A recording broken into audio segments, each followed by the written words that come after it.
Ya baik, Assalamualaikum warahmatullahi wabarakatuh. Senang sekali bisa berjumpa kembali pada kesempatan kali ini untuk melaksanakan pembelajaran jarak jauh ya. Memang saat ini kita masih belum memungkinkan untuk melaksanakan pembelajaran tatap muka secara langsung dikarenakan situasi dan juga kondisi yang masih belum bisa ditentukan kapan akan berakhirnya ya. Walaupun ada target bahwasanya tahun ajaran baru nanti akan ada pembelajaran tatap muka, kita doakan semoga dapat terrealisasi ya. Nah, uh, untuk ikhtiar yang bisa kita laksanakan saat ini yaitu dengan cara menjaga protokol kesehatan, kemudian kurangi mobilitas ya, jangan keluar-keluar rumah. Tapi kalau memang sangat penting sekali sehingga harus keluar rumah, maka jaga jarak, gunakan masker, kemudian cuci tangan pakai sabun, jaga pola makan juga ya. Uh, Pada kesempatan kali ini di pembelajaran baru ya, karena kemarin kita sudah melaksanakan ulangan harian di bab yang ketujuh. Saat ini kita mulai bab yang ke-8 ya. Di bab yang ke-8 ini kita akan membahas materinya itu berkaitan dengan akhlak ya. Nah, jadi kalau pembelajaran pendidikan agama Islam itu kan ada dibagi menjadi ada Al-Qur'an itu di bab, biasanya di bab 1 dan juga bab 6. Kemudian ada akidah, iman kepada Allah, iman kepada Rasul, iman kepada malaikat itu ya. Nah, di bab yang ke-8 ini kaitannya dengan akhlak ya.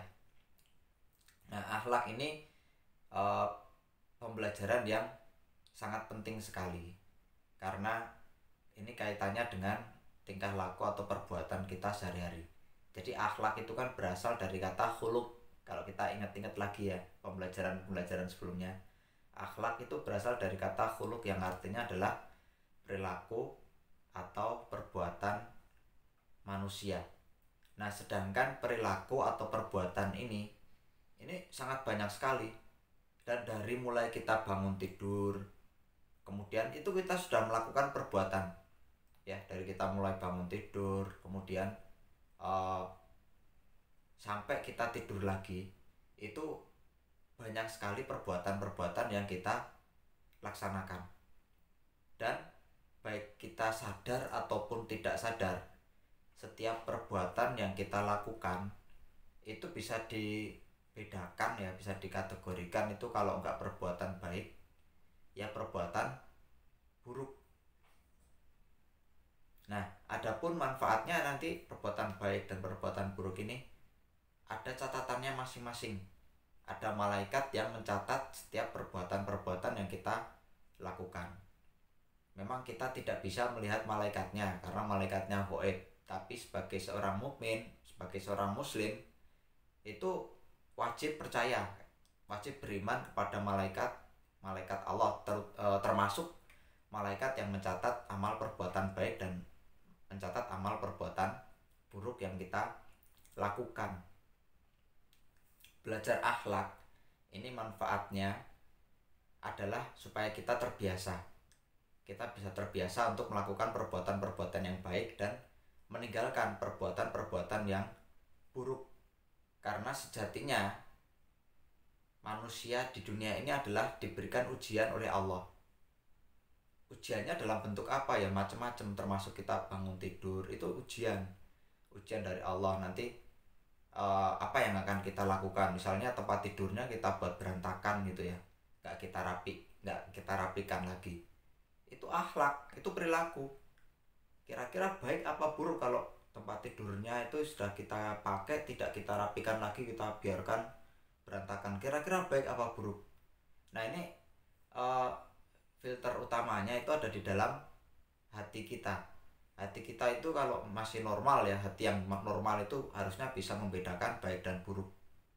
Jadi malaikat rokib, malaikat atid itu hanya akan mencatat amalan manusia itu jika seorang manusia itu memenuhi dua syarat paling tidak ya.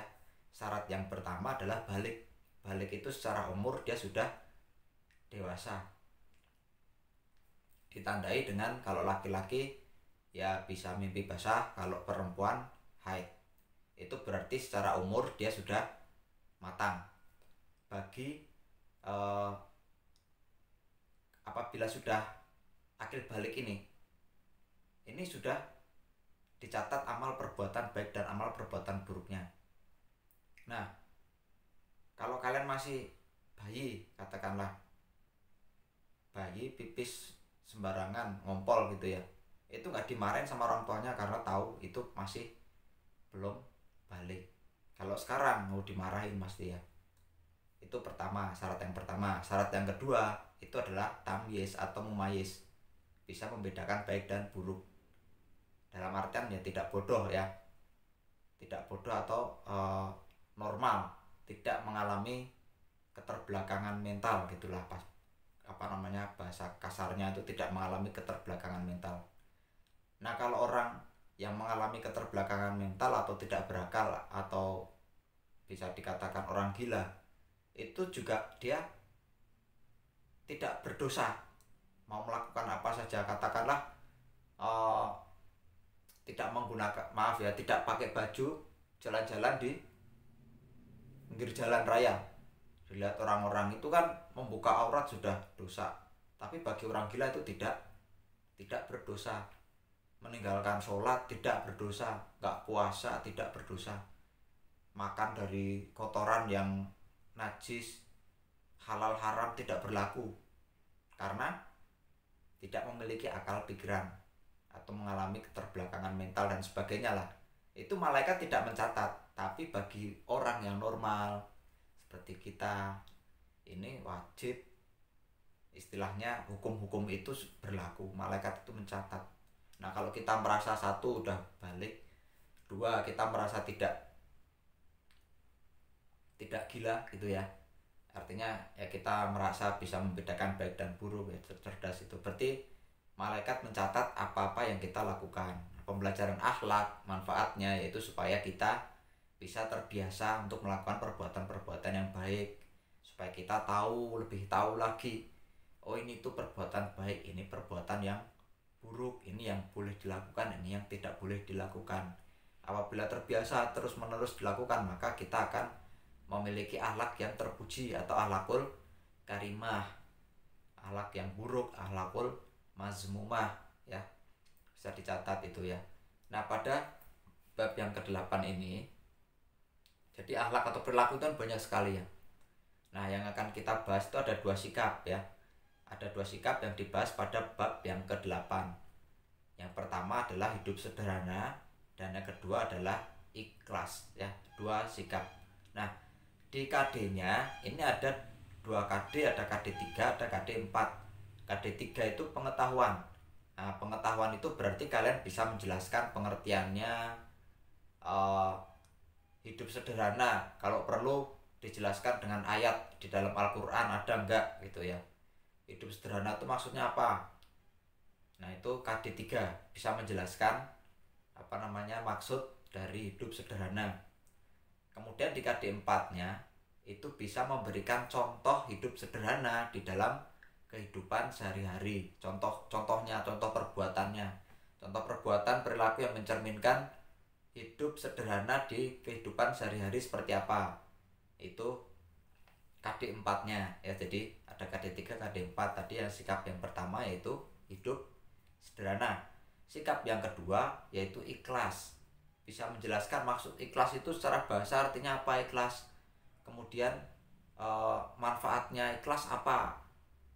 Tujuannya ikhlas supaya apa. Itu pengetahuan ya.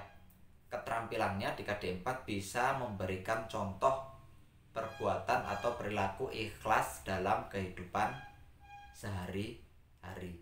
Ya, itu tadi adalah tujuan pembelajaran yang ada di bab ke-8. Nantinya pembelajaran yang akan kita laksanakan tidak akan jauh melenceng dari tujuan pembelajaran yang sudah Bapak sebutkan tadi ya. Karena ini pertemuan yang pertama, pembukaan ya, maka Bapak belum akan langsung membahas materi pembelajaran ya. Materi pembelajaran akan kita bahas pada pertemuan berikutnya. Nah, sebelum Bapak tutup, Bapak ingin kembali berpesan kepada kalian ya, supaya tetap menjaga protokol kesehatan ya. Kita ikhtiar, kita usahanya dengan menjaga protokol kesehatan tadi. Gunakan masker, jangan ngeyel lah. Kalau bisa jangan keluar rumah dulu.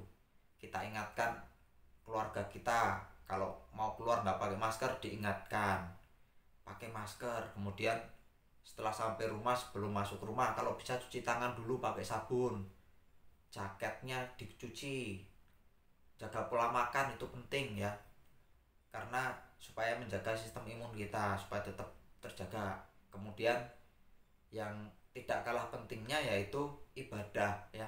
Ibadah jangan dilupakan, karena sebagai seorang muslim kita wajib percaya bahwasanya segala sesuatu itu Allah sudah menentukan. Nah, supaya kita ini terhindar dari virus yang berbahaya, nah selain dengan ikhtiar, selain dengan usaha, kita lengkapi dengan berdoa. Kita berdoa kepada Allah semoga dijauhkan dari berbagai macam penyakit yang berbahaya. Semoga kita dilindungi oleh Allah Subhanahu wa taala. Sekian pembelajaran pada kesempatan kali ini. Kurang dan lebihnya mohon maaf.